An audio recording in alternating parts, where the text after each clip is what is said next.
నేపథ్యంలో ఇది పార్టీకి తీవ్ర నష్టం జరుగుతున్నట్టు కూడా ఏసీసీ భావిస్తూ ఉంది. ఏసీసీ నేతలు కూడా రోజు చేయాలంటే కూడా ఆదేశిస్తున్నారు. ఓవరాల్గా ఖచ్చితంగా నష్ట నివారణ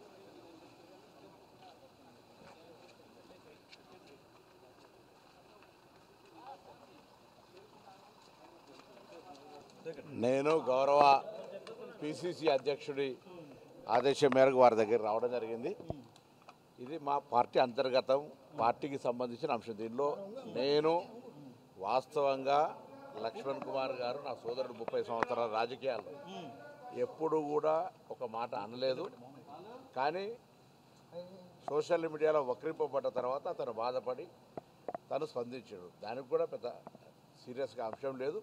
అతను బాధపడితే నేను చింతిస్తాను, విచారం వ్యక్తం చేస్తున్నాను. అంత దానికి దీంట్లో మా ఇద్దరు అన్నదమ్ముల మధ్యలో జరిగినటువంటి అంశంకు దీనికి సంబంధించిన పెద్ద తీసుకోవాల్సిన అవసరం లేదని నేను భావిస్తాను. అల్టిమేటం అన్నదమ్ముల మధ్య అల్టిమేటం ఏముంటుంది? నేనేమంటున్నా, నేను ఆయనను అననే లేదు. పత్రికలో వచ్చిన వార్తల పట్ల తన కొంత అపోహ చెంది ఉండొచ్చు.